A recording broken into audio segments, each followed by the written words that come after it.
En las últimas semanas, frente a la contundencia argumentativa de Dante Urbina, exponiendo el tema de la justificación y refutando la doctrina protestante de la sola fide, parece que el filósofo Jonathan Ramos ha acudido a la estrategia de no responder a los argumentos.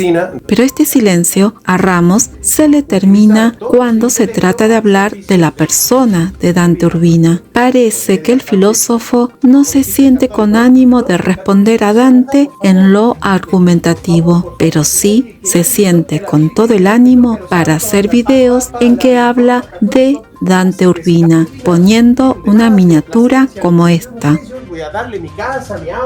El filósofo no responde, o al menos no responde con argumentos. Eso sí, responde con miniaturas tipo meme.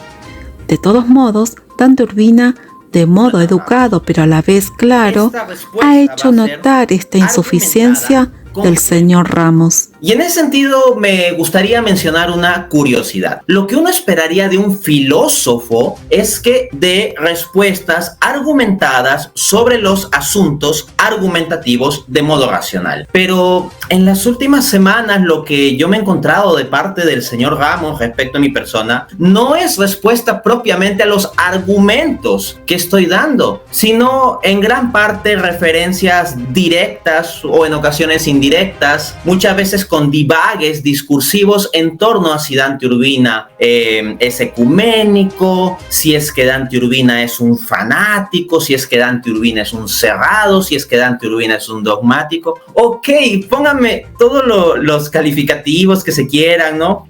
Cerrado, dogmático, qué sé yo, ¿no? No hay problema. Pero, ¿y los argumentos? ¿Qué pasa con los argumentos? En los puntos de discusión sobre asuntos, por ejemplo, soteriológicos, lo que uno esperaría de un filósofo es que frente a las cuestiones argumentativas responda con argumentos en lugar de un conjunto de divagaciones en torno a la persona que hace los argumentos, ¿no? Como si el Dante Urbina es el lado cerrado fanático del catolicismo y punto, ¿no? Y la respuesta a los argumentos. Conforme al objetivo de este canal de dar contenido informativo de la apologética en redes, veamos algunas de las irrefutables refutaciones que ha hecho Dante Urbina al señor Ramos. Ese proceso donde las obras se pone por obra la salvación, el protestante le llama santificación. En cambio, el católico todavía le sigue llamando justificación.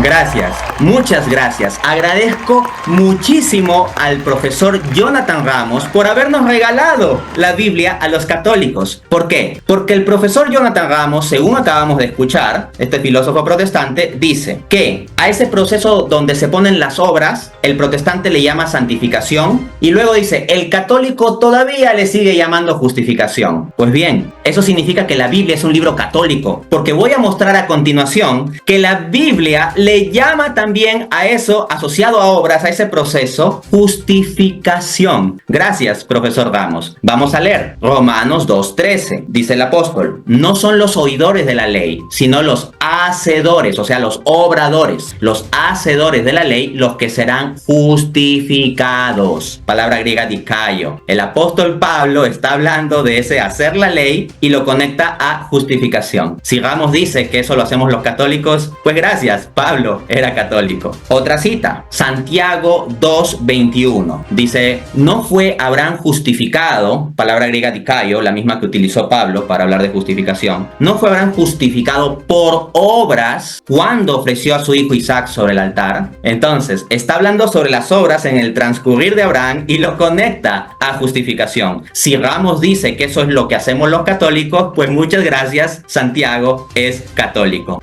Número 6. La obra es para mostrarla a la fe, no para darle vida a la fe. Bien, vamos a examinar esto. A ver, estamos de acuerdo en que las obras son para mostrar la fe. Con eso no tenemos problema los católicos, así lo enseña Santiago 2:18. Pero luego el profesor Ramos pasa a negar y dice lo siguiente: la obra es para mostrar la fe, no para darle vida a la fe. Esa afirmación es directamente contraria a la enseñanza de la Escritura, porque dice Santiago 2:26, como el cuerpo sin espíritu está muerto, así también la fe sin obras está muerta. Entonces, Santiago nos está enseñando un principio en el cual identifica a la fe con el cuerpo y a las obras con el espíritu. Ahora bien, ¿qué es lo que hace el espíritu respecto al cuerpo? Le da vida. Así se plantea en el contexto judío. Y no solo eso, la Biblia explícitamente lo enseña. En Juan 6:63, el espíritu es el que da vida. Entonces, si nos está diciendo la fe es el cuerpo, Santiago 2:26 nos dice la fe correspondiente al cuerpo, las obras al espíritu, y en Juan 6:63 se nos enseña que es el espíritu el que da vida. Se sigue por inferencia directa que las obras dan vida a la fe. ¿Y qué decía el profesor Jonathan Ramos hace unos segundos? Lo que decía es, la obra no es para darle vida a la fe. Es más, Dante Urbina hasta ha demostrado que Ramos ignora cosas básicas de la fe católica. Escuchemos. Yo pongo este ejemplo.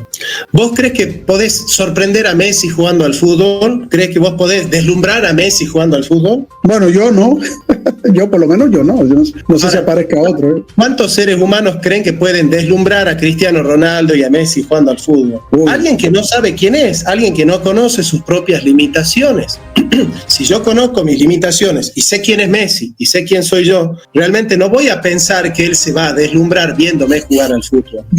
Imagínense con Dios. En serio, yo le pregunto a cualquiera, ¿con qué obra ustedes creen que pueden deslumbrar a Dios?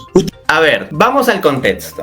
Acá el profesor Ramos realiza estas declaraciones en el contexto en que luego de mi debate con Carlos Veloz sobre el tema de la justificación, pues él lleva al señor Carlos Veloz a su canal y pues es un video muy curioso, ¿no? El título del video es Junto a Carlos Veloz y su testimonio sobre el debate con Dante Urbina. Me parece muy curioso ese terminito, ¿no? Su testimonio. Pero bueno, no haré más comentarios sobre ello. El punto del contexto es que el fondo de la discusión es la visión soteriológica católica versus la visión protestante. Y en ese contexto discursivo, Ramos viene a traer esta cuestión de como pretender sorprender a Messi, ¿no? O sea, Dios sería el equivalente a Messi en esa analogía, nosotros seríamos pues la gente normal que juega al fútbol normalito nomás, o por ahí podemos tener una que otra habilidad, pero vamos, no vamos a sorprender a Messi. Entonces se plantea la cuestión como de que con nuestras buenas obras pretendiésemos sorprender o maravillar o deslumbrar a Dios. No, o sea, eso queda totalmente fuera de lugar, o sea, no viene al caso plantear ese tipo de cuestión. O sea, ¿acaso los católicos planteamos algo así? Entonces, más bien acá lo que estaría sucediendo es que el profesor Ramos no conoce bien lo que enseña la doctrina católica oficial, pues el catecismo directamente dice todo lo contrario al esquemita de querer impresionar a Messi. Miren lo que dice el catecismo en el numeral 2011. La caridad de Cristo es en nosotros la fuente de todos nuestros méritos ante Dios. La gracia, uniéndonos a Cristo con un amor activo, asegura el carácter sobrenatural de nuestros actos y por consiguiente su mérito tanto ante Dios como ante los hombres. Y aquí viene la frase clave. Los santos han tenido siempre una conciencia viva de que sus méritos eran pura gracia. Fin de cita. Asimismo, es conocido que en sus debates con protestantes, Dante Urbina cita en ocasiones a académicos protestantes. Por ejemplo, en su reciente debate con Carlos Veloz sobre la justificación, citó al académico protestante N.T. Wright, pero el señor Jonathan Ramos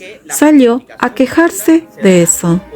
Vamos a suponer que yo para debatir te digo que N.T. Wright es el gran teólogo de la actualidad, es el mundialmente reconocido y es una eminencia. Y, bueno, y si yo creo que él es una eminencia, ¿por qué no es una eminencia en todos los otros temas que no coinciden con el catolicismo? Si él es un protestante, si él es un anglicano, si él no cree que el Papa es infalible, ¿por qué no es una gran eminencia? Digamos, ahí sería como una cuestión.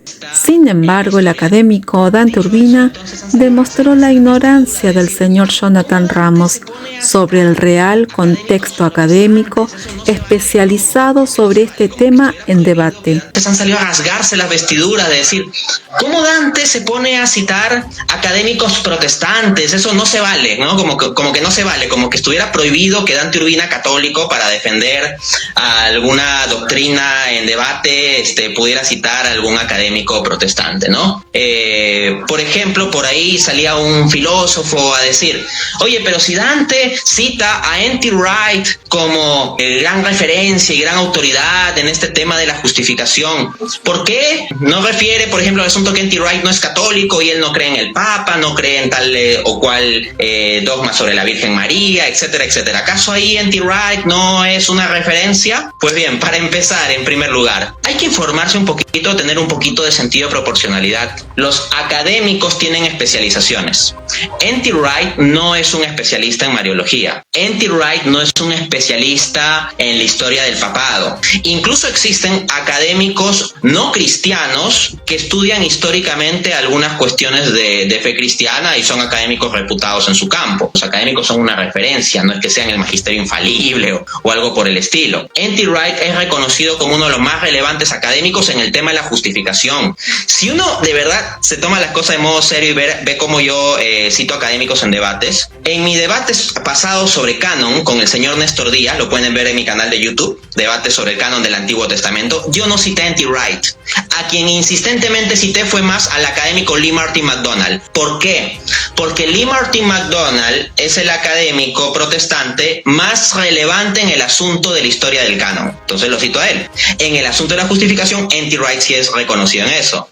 Entonces, por un sentido simplemente de entender las especializaciones académicas, que cualquier persona que participa del mundo académico, y yo trabajo en el mundo académico, hago publicaciones académicas, se entiende que se cita fundamentalmente a los académicos relevantes en el área de especialización relevante. Que N.T. Wright, este académico que cito, no crea todas las doctrinas católicas, ok. Que tenga ciertas afirmaciones sobre el asunto de justificación que no coincidan exactamente con todo lo que decimos los católicos sobre la justificación, ok. Yo no estoy diciendo que haya que coincidir en todo.